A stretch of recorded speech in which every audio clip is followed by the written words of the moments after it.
શીખો, ટ્રેનિંગ લઈ લો. આપણે સ્ટેજ ઉપર જ રહેવાનું છે, બહુ હેઠે રહ્યા વૈયા મારે પડખે ઉભા રહી જાવ, આંકર વૈયા આવડા નાના નાના છોકરાને કોણ મને જોઈ લો, ધારાસભ્ય છું પણ સપલા પહેરીને રખડું. રાજા માણા ટોળામાં ગરી ગયા હોય ને કોક ને કયો કઈ ધારાસભ્ય આવ્યા છે, પબ્લિક ગોતે આમાં કોણ છે, કોઈને ખબર જ ન પડે. નમસ્કાર મિત્રો, કિસાન સંદેશ ચેનલમાં આપનું સ્વાગત છે. મિત્રો, આમ આદમી પાર્ટીના નેતા અને વિસાવદરના ધારાસભ્ય ગોપાલ ઇટાલિયાની ઉપસ્થિતિમાં સણોસરા મુકામે એક સભાનું આયોજન થયું હતું. ત્યાં નાની ઉંમરના યુવાનોને ચૂંટણી લડવા માટે આમ આદમી પાર્ટીએ તક આપી છે. મિત્રો, વિસાવદરના ધારાસભ્ય ગોપાલ ઇટાલિયા કહેવા મુજબ આમ આદમી પાર્ટી ભારતીય જનતા પાર્ટીને શા માટે ખટકી રહી છે? કારણ કે આ નવ યુવાનોને આમ આદમી પાર્ટી અરવિંદ કેજરીવાલ જે તક આપી રહ્યા છે તે આજનું નહીં કાલનું ભવિષ્ય છે. મિત્રો, તેઓએ એ પણ જણાવ્યું કે આ ઉમેદવારો કદાચ હારતા હોય છતાં આને મત આપજો, જેથી કરીને આમ આદમી પાર્ટીનો અને આ યુવાનોનો વિશ્વાસ વધે, તો લોકો માટે અવાજ ઉઠાવતા થાય. મિત્રો, ગોપાલ ઇટાલિયાએ વધુ શું કહ્યું છે આ વિડીયોમાં તમે જ રૂબરૂ સાંભળો, જેથી કરીને તમે પણ આ વિડીયોમાં કોમેન્ટ કરી શકો કે ગોપાલ ઇટાલિયાની વાત સાથે તમે સહમત છો કે નહીં. આ વિડીયોમાં ચોક્કસથી કોમેન્ટ કરવાનું ના ભૂલશો. હવે સાંભળીએ ગોપાલ ઇટાલિયાએ શું કહ્યું છે. અમે ચૂંટણીમાં ઉભા રહીએ, હું નવો રાજકારણમાં આવ્યો તો ગઈ ચૂંટણીએ 2021માં તો અમને શરમાવા આવે કે આ તો આપણા સમાજનું છે ને તમે ક્યાં હામાં ઉભા છો ને આમાં આપણે હામું ન ઉભું રહેવાય. કેમ ભાઈ, તમે 30 વર્ષથી બધું ખાઈ પીને ધુબાકા માર્યા, ત્યાં સુધી અમને પૂછવા નહોતા આવ્યા સમાજમાં અમે છીએ. આપણે ઉભા રહે, આમ આદમી પાર્ટીમાંથી ઉભા રહે તો શરમાવા આવે. આપણા સમાજનું છે, ન ઉભું રહેવાય તો તમારે જ બધે ઉભું રહેવું, અમારે કઈ નહીં ઉભું રહેવાનું. માંડ આમ આદમી પાર્ટી અમને સ્ટેજ ઉપર બેહાર્યા, પહેલી લાઈનમાં બેહાર્યા, માઇક આપ્યું, એમાંય તમને તકલીફ. તમને 30 વર્ષ તમારી પાર્ટીએ કઈ હુંગાડ્યું છે, તમને કઈ બતાવ્યું? અમારી પાર્ટી છે એ નાના માણસોને આગળ લઈ આવે છે.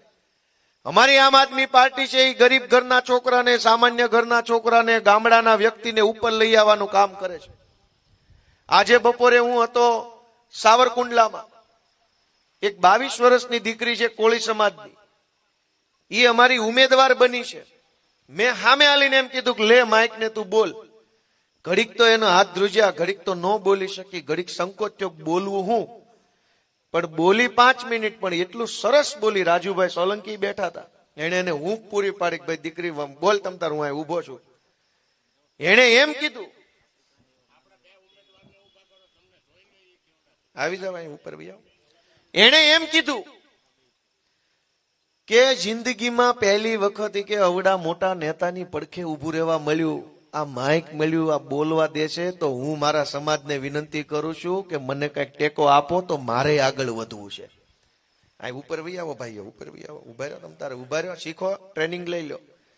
આપણે સ્ટેજ ઉપર જ રહેવાનું છે, બહુ હેઠે રહ્યા વૈયા મારે પડખે ઉભા રહી જાવ, આંકર વહી આવો.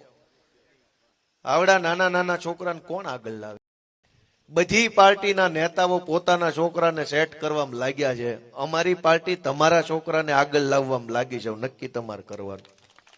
ભાજપના બધા નેતાઓ પોતાના છોકરાને આગળ કરવા, ટિકિટ હોય તો કે મારા છોકરાને આપો, એને ન મળે છોકરાને વહુને આપો, એને ન મળે મારા વેવાઈને આપો, એને ન મળે જમાઈને આપો, પણ ટિકિટ અમને દો.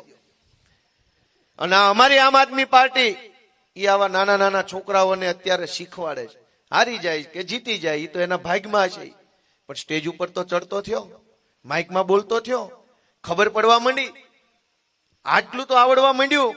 કાલ સવારે જનતા માટે લડશે, મામલતદાર ઓફિસમાં જશે, તાલુકા પંચાયતમાં જશે, બેંકમાં જશે, પોલીસ સ્ટેશનમાં જશે, બોલતા થશે. અજયભાઈ ઠાકોર અમારે ધોળાથી મારી હારે ભણતો હતો, અને આ ટીંબીથી ધોળા હોસ્પિટલ વચ્ચે રિક્ષા ચલાવીને ગુજરાન ચલાવે છે. એકદમ સીધું સાદું સરળ જીવન. આમ આદમી પાર્ટીમાં જોડાયા પછી એવો હજડબમ થઈ ગયો છે ને કે હવે કોઈ એને ફેર નથી કહી શકે એમ, એટલો મજબૂત માણસ બની ગયો. આ લોકો ઘડાઈ જશે.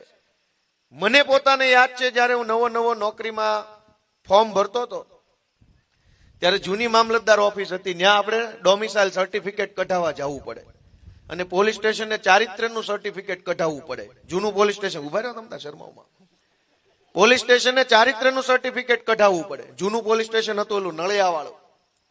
એટલી બીક લાગે આપણને કે આ શું કહી દે છે. એ જમાનામાં તો અત્યારની જેટલા હેન્ડસમ પોલીસ વાળા નહોતા, એ વખતે બધા મૂછું વાળા જ આવતા, વળ સડાવેલી મૂછું. આપણને એમના મરજી બીક. અત્યારે બધા રૂપાળા આવે છે, ક્લીન છે.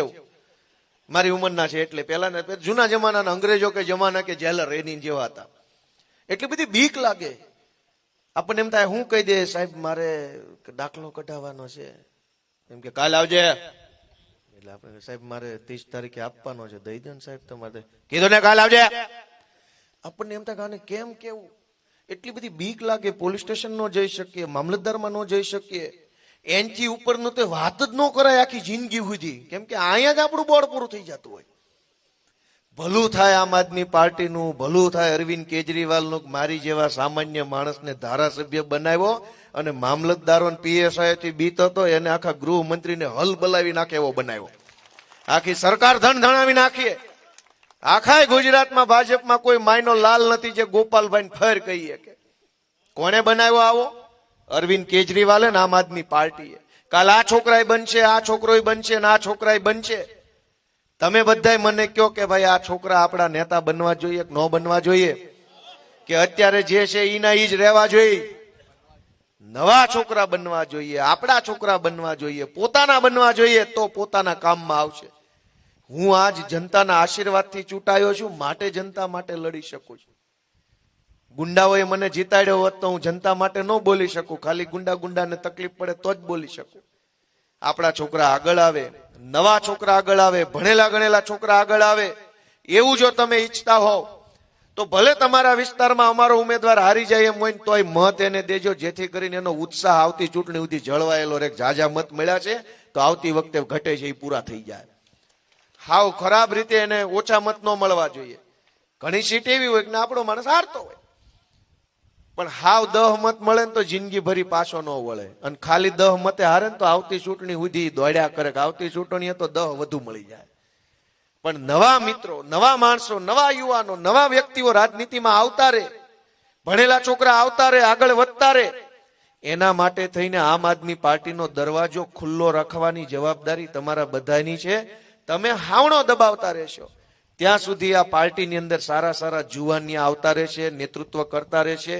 ક્યાંકથી ચૈતર વસાવા આવ્યા, ક્યાંકથી હું આવ્યો, ક્યાંકથી ઈશુદાન આવ્યા, ક્યાંકથી બ્રિજરાજ સોલંકી આવ્યો, ક્યાંકથી પ્રવીણ રામ આવ્યો. આ ક્યાંથી આવ્યા? બધા હતા તો સમાજમાં જ, પણ ભાજપે આગળ ન આવવા દીધા, કોંગ્રેસે આગળ ન આવવા દીધા, એને આગળ લઈ આવ્યા અરવિંદ કેજરીવાલની આમ આદમી પાર્ટી. હજુય સમાજમાં અનેક હારા યુવાનો છે, એને કોણ આગળ લાવશે? એને તમારા મતથી બનેલી આમ આદમી પાર્ટી આગળ લઈ આવશે. એવા વિશ્વાસ સાથે આ ચૂંટણીમાં તાલુકા પંચાયત, જિલ્લા પંચાયતના બધાય અમારા ઉમેદવારોને બીજું કશું જ વિચાર્યા વગર ગોપાલભાઈ આપણો દીકરો છે એમ માનીને જો હાવણો દબાવશો ને તો આપણા તાલુકાનું ઘણું સારું થઈ શકે એવી ક્ષમતા આપણા તાલુકાના લોકોમાં છે. દોસ્તો, આપ સૌ અહીંયા આટલી મોડી રાત સુધી બેઠા એ બદલ હું સૌનો ખૂબ ખરા દિલથી હૃદયપૂર્વક આભાર વ્યક્ત કરું છું. અને મોડું થયું છે એની હું જરાક માફી માંગુ છું, પણ અમારો હાવણો ભૂલતા નહીં એવી વાત સાથે આપ સૌનો આભાર. ભારત માતા કી.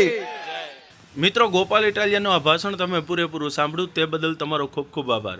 ગોપાલ ઇટાલિયાની વાત તમને કેવી લાગી છે આ વિડીયોના કોમેન્ટ બોક્સમાં ચોક્કસથી તમે અમને જણાવજો.